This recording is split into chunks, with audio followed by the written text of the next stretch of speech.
प्राण छूटने वाले हैं, अंतिम क्षण चल रहा है।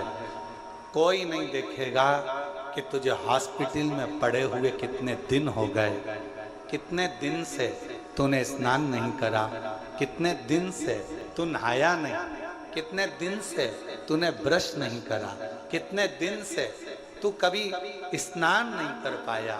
कोई नहीं देखेगा। हर व्यक्ति एक बात कहेगा, अंतिम क्षण है। राम कहो अंतिम क्षण है, कृष्ण कहो अंतिम क्षण है, पांडुरंगा हरि विठ्ठल कहो अंतिम क्षण है, शिव का नाम लो अंतिम क्षण है, भगवान को याद करो। कोई नहीं कहेगा 8 दिन पहले नहाया था अभी तक नहाया नहीं, मरेगा तो नरक जाएगा, बैकुंठ जाएगा कि नहीं जाएगा, कोई नहीं कहेगा। सब कहेंगे अगर मरने से पहले भगवान का नाम ले लिया तो बैकुंठ तो चला गया, नहाया कि नहीं नहाया किसी को मतलब नहीं।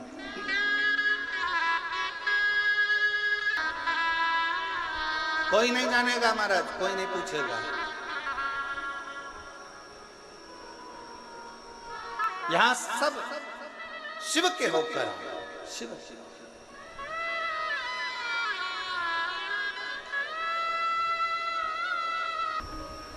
आप दिल से उसको पुकारिए, दिल से उसको प्रार्थना करिए, दिल से निवेदन करिए, सुनेगा।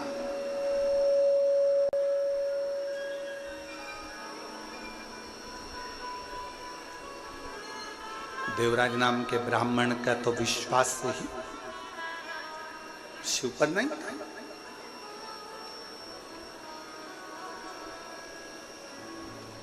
ब्राह्मण कुल में जन्म जरूर ले लिया था, ब्राह्मण कुल में पैदा जरूर हो गया था, पर ब्राह्मण तत्व से दूर था, ब्राह्मण तत्व से दूर था।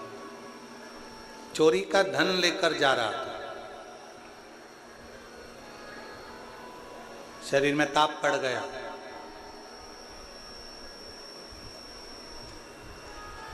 सामने टूटा सा शिवालय था, सोचा शरीर में थोड़ा सा ठंड लग रही है, दुबक कर बैठ जाऊंगा तो हो सकता है शरीर में थोड़ी सी गर्मी आ जाए।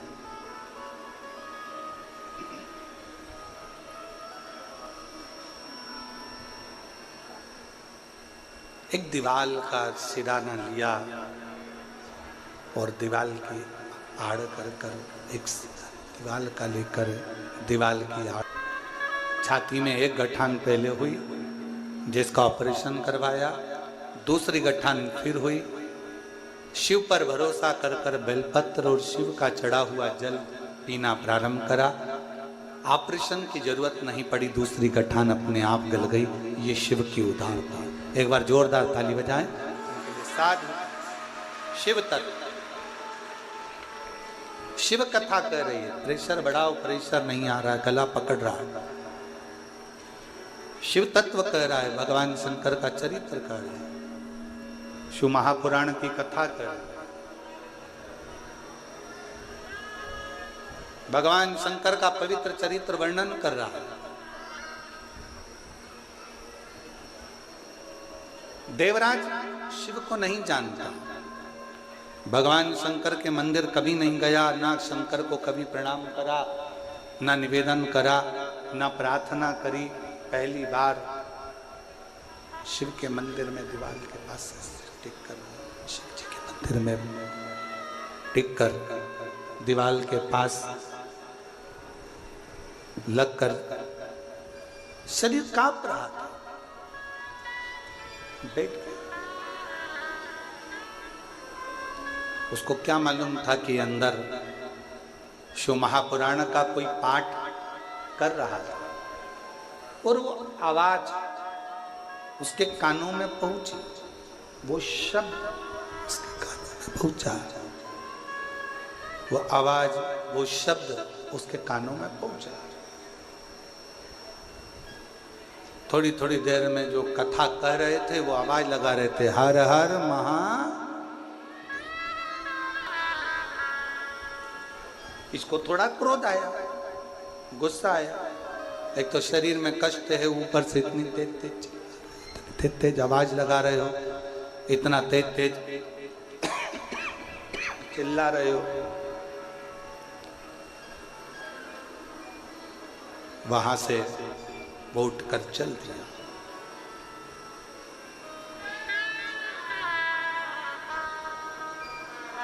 अच्छा, एक बात और, बाबा की कृपा से 2 बेटों ने जन्म लिया था। एक बार जोरदार ताली बजाएं। शिव तत्व, शंकर की कथा, उनकी उदार, उनकी करुणा, उनकी दया, कृपा। शिव कथा कर रही है, भगवान शंकर का चरित्र कर रही है, शिव महापुराण की कथा कर रही है। देवराज को शिव भक्ति का बल नहीं था।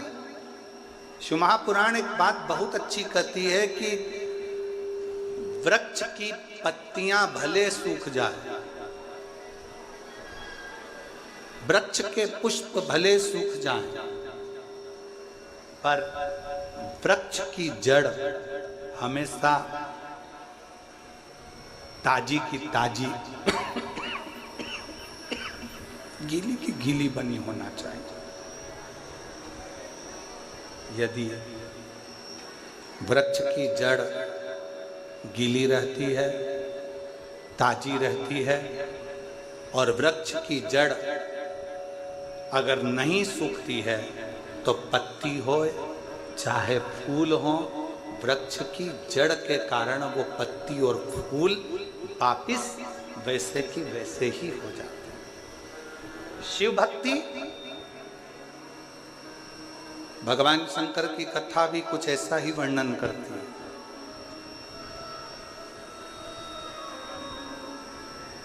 बीड़ जिले में कितने सारे लोग रहते होंगे, चाकरवाड़ी के आसपास में कितने सारे लोग रहते होंगे, कितने सारे जीव रहते होंगे, पर क्या सब शिव महापुराण की कथा तक पहुंच सकते हैं क्या? जम के बोलो जरा। नहीं। क्या सब शिव महापुराण तक आ सकते हैं क्या? नहीं। वही पहुंच पाता, वही शंकर की कथा तक, शिवालय तक, संत तक, गुरु तक वही पहुंच पाता है जिसके हृदय में शिव भक्ति की जड़ हमेशा ताजी की ताजी बनी रहती है, वो कभी सूखती नहीं, वो शिव तक पहुंच जाए, शंकर तक पहुंच जाए। अगर कभी पूर्व का कोई हमारा और आपका संग रहा हो, कोई पूर्व का शिव और आपका संग रहा हो, तो वो संग एक ना एक दिन शिव भक्ति में दृढ़ता उत्पन्न कर देता है, शिव भक्ति में दृढ़ता दे देता है।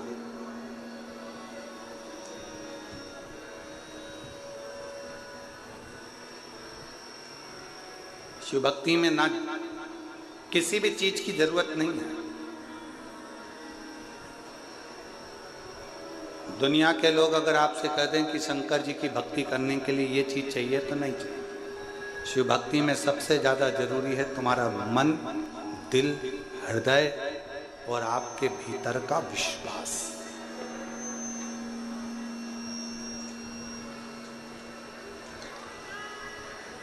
आपके अंदर जितना जितना भरोसा, जितना जितना विश्वास, जितनी जितनी दृढ़ता तुम्हारे अंदर होगी, शिव तुम्हारे उतने करीब आता चले जाएगा।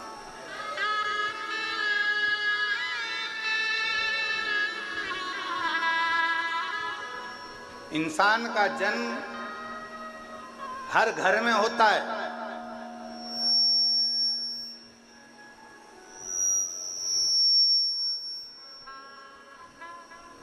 इंसान का जन्म हर घर में होता है, पर इंसानियत का जन्म हर घर में नहीं होता है। इंसान जन्म ले सकता है हर घर के अंदर, पर इंसानियत हर घर में जन्म नहीं लेती। इंसानियत वहीं जन्म लेती है जहां का पूरा भार स्वयं शिव पर आधारित है। एक बात आप लोगों से पूछे, जरा उत्तर दीजिएगा। गाड़ी चलती है, 4 व्हीलर चल रही है, 2 व्हीलर चल रही है, दच के किसको सहन करना पड़ते हैं? खड्डे किसको सहना पड़ते हैं? टायर को, चक्का को, रिंग को।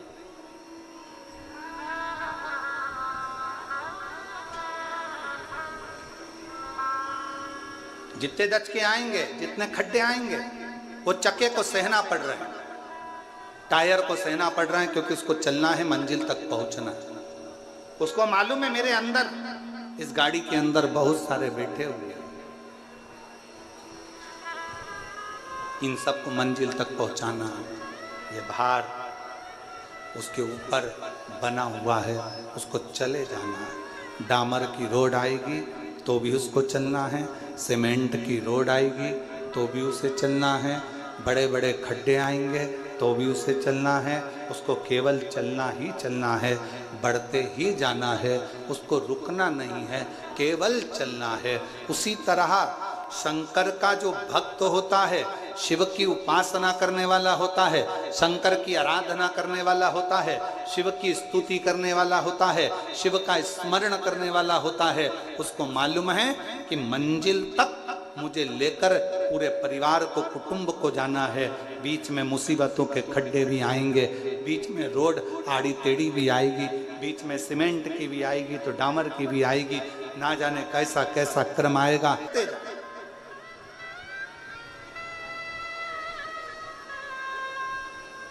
थोड़ा कष्ट आएगा जिंदगी में, ऐसा नहीं कि कष्ट नहीं आ सकता, तकलीफ नहीं आएगी या परेशानी नहीं आती है। कोई तुमसे कह दे, कोई महाराज ऐसा मिल जाए और तुमसे कह दे कि तुम्हारी जिंदगी में मैं दुख नहीं आने दूंगा, तो व्यर्थ की बात है, समझ लेना पक्का झूठा महाराज।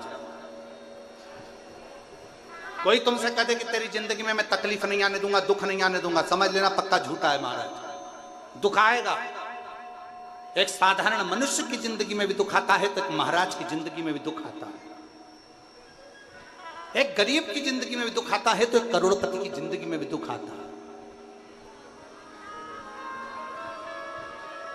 जितना ललाट पर पूर्व में लिखा हुआ है, कुर्सी, पद, प्रतिष्ठा, सम्मान, यश, ये सारा की सारा तुमने पूर्व में किसी को दिया होगा, तो आज तुम्हें कुर्सी भी मिल रही है, पद भी मिल रहा है, प्रतिष्ठा भी मिल रही है, यश भी मिल रहा है। नहीं तो तुम्हारे ही नाम का एक व्यक्ति हाथ ठेला धका रहा है, तुम्हारे ही नाम का एक व्यक्ति घर में काम कर रहा है, तुम्हारे ही नाम का एक व्यक्ति किसी के यहाँ झाड़ू लगा रहा है, एक व्यक्ति पोछा लगा रहा है। नाम की मूलता नहीं है, मूलता है तुम्हारे कर्म की। इसलिए जो पूर्व में करा आज सुख भोग रहे हो, और आज करोगे तो बाद में सुख भोगने को मिलेगा। जैसा कर्म करोगे उस कर्म के अनुसार तुम्हें फल की प्राप्ति।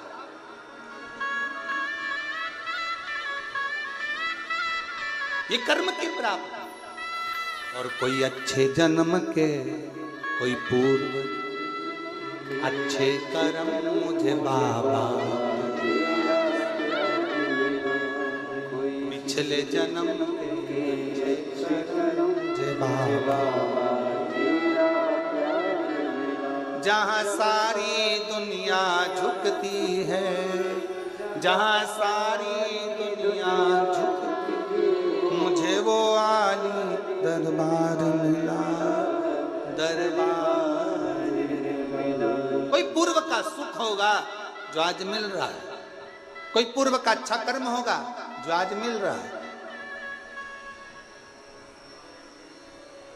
अच्छा एक बात और समझ लो जरा अच्छे से, एक ही कॉलेज में, जिस कॉलेज में तुम पढ़े उस कॉलेज में 50 बच्चे पढ़े होंगे। बोलो पढ़े कि नहीं पढ़े, जम के तो बोलो।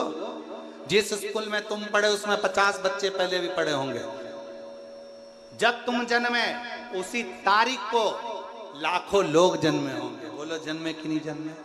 जिस समय तुम जन्मे उस समय भी, या तो हमारा साइंस कहता है हर घड़ी हर पल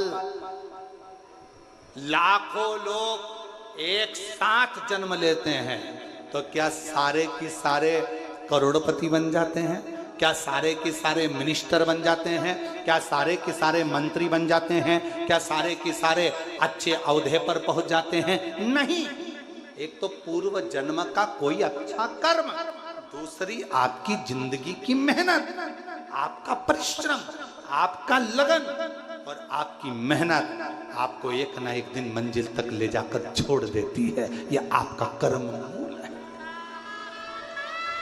तारीख वही है। 10 तारीख को आपका जन्म हुआ तो 10 तारीख को बहुत सारों का जन्म हुआ। 15 तारीख को आपका जन्म हुआ तो 15 तारीख को बहुत सारों का जन्म हुआ। 16 तारीख को आपका जन्म हुआ तो 16 तारीख को बहुत सारों का जन्म हुआ। 17 तारीख को जन्म हुआ तो 17 को बहुत सारे हुए। तुम 9:15 पे जन्मे तो 9:15 पे ना जाने कितने बच्चे और जन्मे। सबका भाग्य एक जैसा नहीं हो सकता। सबका कर्म, सबकी लगन और सबका प्रारब्ध अलग अलग। इसलिए फिर निवेदन है,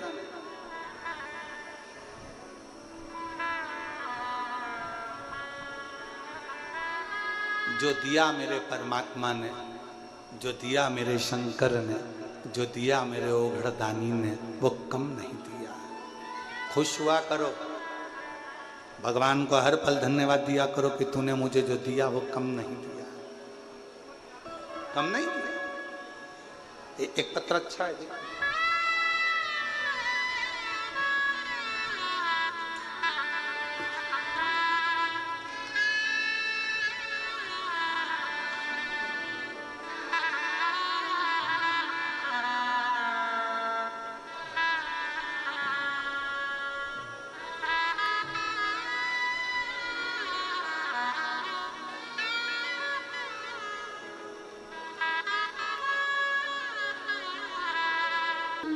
सब काम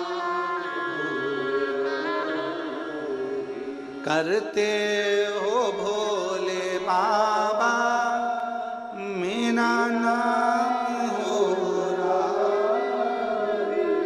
भोले आपकी, सब काम हो शंभु आपकी, सब